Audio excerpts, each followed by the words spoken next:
Formula ఈ race వ్యవహారంలో కీలక పరిణామం చోటు చేసుకుంది. మాజీ మంత్రి కేటీఆర్ పై ఈడీ కేసు నమోదు చేసింది. ఫెమా ఉల్లంఘన, మనీ లాండరింగ్ కింద కేసు నమోదు చేశారు. A1 గా కేటీఆర్, A2 గా అరవింద్, A3 గా బిఎల్ఎన్ రెడ్డి. ఏసీబీ ఎఫ్ఐఆర్ ఆధారంగా కేసు నమోదు చేసింది ఈడీ. కేసులో ఈడీ నెక్స్ట్ స్టెప్ ఏంటనే దానిపై ఉత్కంఠ నెలకొని ఉంది.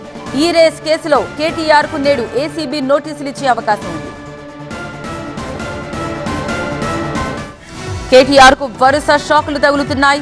ఏసీబీ కేసులో హైకోర్టు ఉత్తర్వులతో 10 రోజులు ఉపశమనం లభించిన కొన్ని గంటలకే ఈడీ కేసు నమోదు చేయడం సంచలనంగా మారింది. మరి ఈ 10 రోజులు ఏం జరగబోతోంది? విచారణకు కోర్టు లైన్ క్లియర్ చేసిన నేపథ్యంలో ఏసీబీ నెక్స్ట్ మూవ్మెంట్ ఎలా ఉండబోతోంది? విచారణకు రమ్మని నోటీసులు ఇస్తుందా? ఇటు ఈడీ కూడా ఏదైనా ప్రొడక్ట్ ని అమెజాన్, ఫ్లిప్కార్ట్, మీషోలో లిస్టు చేసి లక్షల్లో సంపాదించాలనుకుంటున్నారా? అయితే ఫ్రీడమ్ యాప్ ని డౌన్లోడ్ చేసుకోండి. ఏం చేయబోతోందో చూద్దాం. ఫార్ములా ఈ కార్ రేసులో కీలక పరిణామం చోటు చేసుకుంది.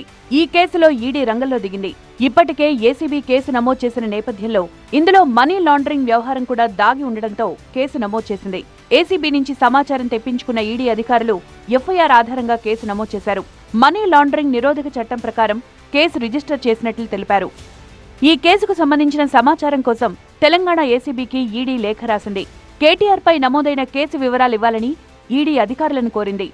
ఎఫ్ఐఆర్ కాపీతో పాటు హెచ్ఎండిఏ అకౌంట్ నుంచి ఎంత మొత్తం బదిలీ చేశారో వివరాలు ఇవ్వాలని ఈడీ కోరినట్లు తెలిసింది.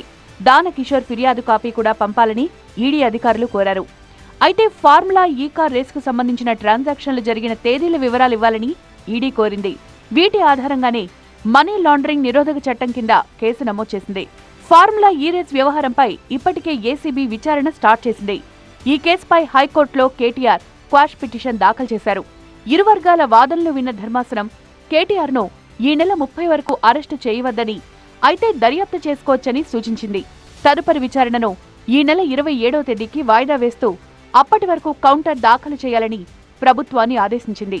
దీంతో ఏసీబీతో పాటు ఈడీ దర్యాప్తు ఇప్పుడు కీలకంగా మారింది. ఈ నెల 30 వరకు ఈ కేసులో ఎలాంటి పరిణామాలు చోటు చేసుకుంటాయో అన్న ఉత్కంఠ నెలకొంది.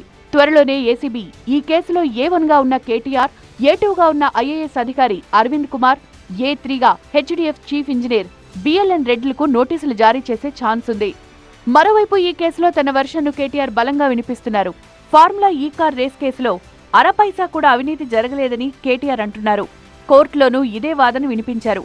నోటీసులిచ్చి విచారణకు పిలిచినా ఈ వాదననే వినిపించనున్నారు కేటీఆర్.